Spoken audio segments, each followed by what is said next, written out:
Hello everyone, this is Roman, Amazon seller, and this is yet another video about the proper Amazon metric processor, describing you all of the cool features that we are currently implementing. First of all, Mission Control Center. Let's have a glance view across all of the marketplaces that we have. Yeah, if you're Amazon seller, you might see the main difference between the Seller Central and the beautiful platform that we have here. So technically, you can choose the whatever period you want, and if you have all of the cost of goods sold and your books implemented to the platform, you will be able to see this nice and beautiful Sankey chart that is super understandable and comprehensive, and you can see where all of this expenses and revenues are coming from, right? But in this video, I would like to show you some cool features that we have. First of all, the main feature, technically. It's a purchase order dashboard. We polished it, and now you can group the products that you sell, because I know some of the clients, they sell like thousands of ASINs and SKUs, so you can group them so that this Sankey chart will be much more readable. Again, you can group and ungroup all of the shipments. Again, the dashboard is pretty straightforward. You look from left to right.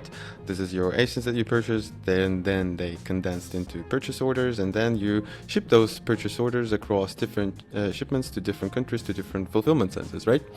And in this Sankey chart, you will be able to see which particular shipment are still in transit and which is delivered, okay? And here you can see like nice cubics that's showing you what is the current status of all of the units within particular across all of your store, right?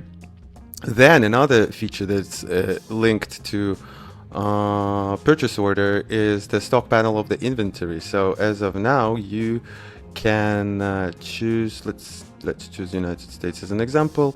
You can choose all of the inventory that you currently have in AWD or in another third-party warehouse where you're having.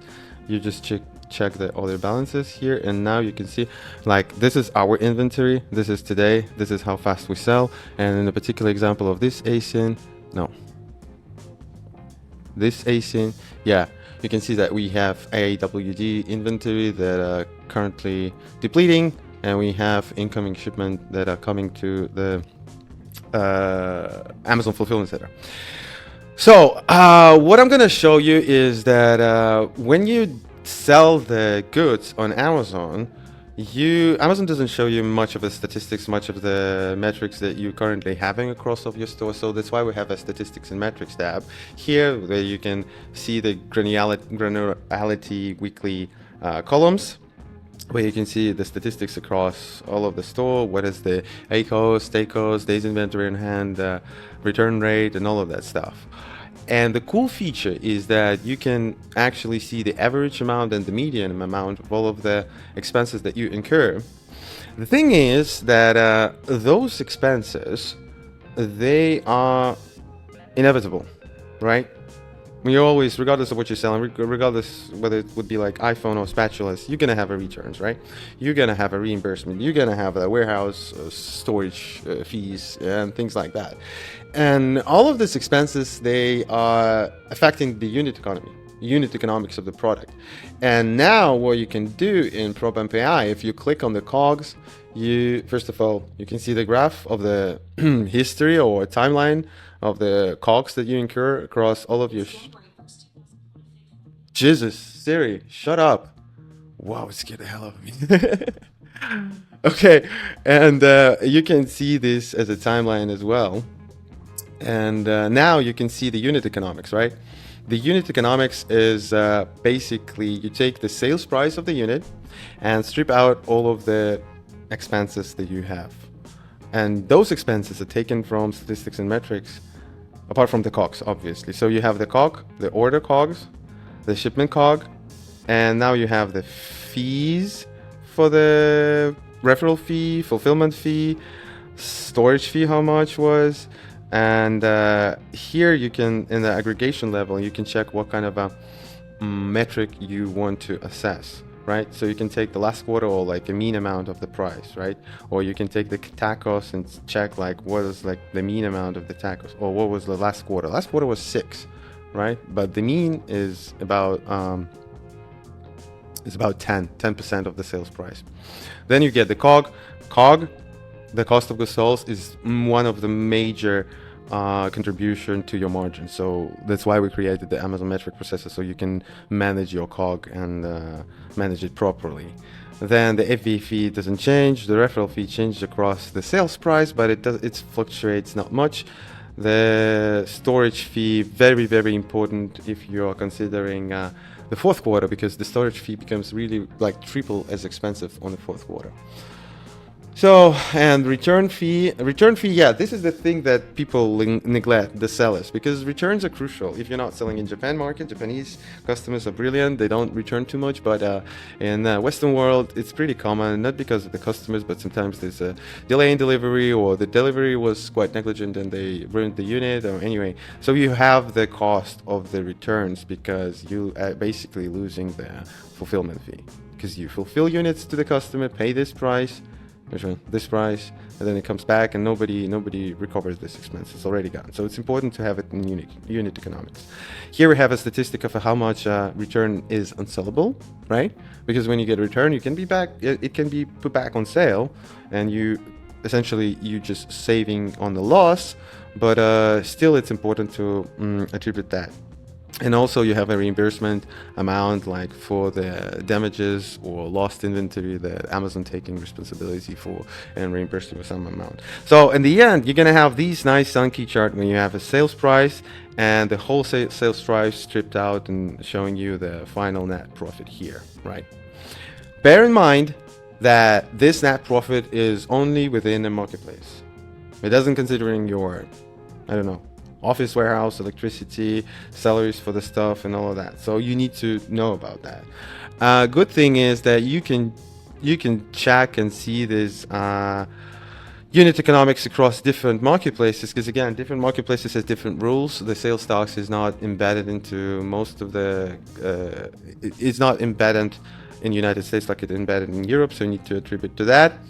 And also you need to be aware that there is a compliance expenses in different countries. So regardless of like the net profit being much higher in Europe, you have to pay your fees for the fiscal representative, for environmental program representative, and all of that stuff. So that expenses are aside, but that's why you need to see the like genuine unit economics of your product, and Propamp.ai gives you this opportunity. Moreover, if this all seems like unbearably super hard to understand, we have the AI here. So you can link your LLM, just hit this link and you can link your Codex, Claude, ChatGPT or whatnot, or you can choose any options here, and you'll be charged by the tokens that you use. We have a little chart here that's embedded into the pricing, and you can see the usage of how much input or output tokens you used. But again, if you have your own subscription, feel free to use it. You can link it and ask anything, right? Let's try it. All right, give me the performance in Germany for all of my ASINs that I sell for yesterday. Let's try it out. Yeah. It's purely live. I haven't tested before, so whatever we see it, right?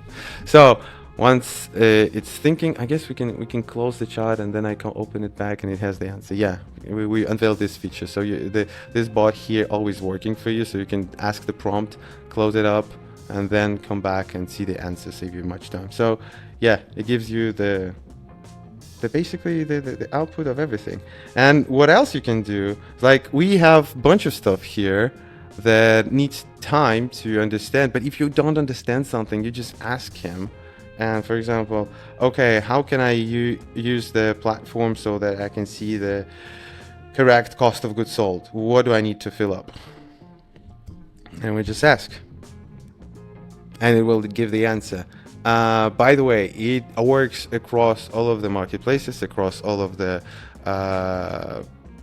basically merchant token IDs that you link to, and it gives you the perfect assumption of how much you need to how much inventory you need to place the order for the next replenishment period. For example, in our particular case, if we click the purchase order and check for the orders, the order 189 was completely created by AI. We didn't do anything. It saved a lot of time, because it told us where to ship, how much to ship, how much order would it be, and it basically told us where to ship later on. See, we have the quantities like 300 units, and then it's like redistributed to other marketplaces. We then created the shipment and linked it, and that's it.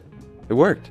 It's flawless. It's awesome. It saves so much time. So we live in a Okay, so yeah, basically create the purchase order, go to purchase order, select the supplier, add the product, base unit price, add additional cost if you have one, then link the PO to the shipment. It's everything that I told you in this video. It's everything that I told you.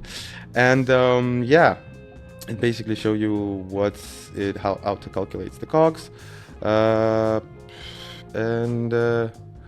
Feel free to use it. We live in a beautiful world today, so it's just take the full advantage of it. All right, I guess that's it. Thank you so much. My name is Roman. If you like this video, hit the like button.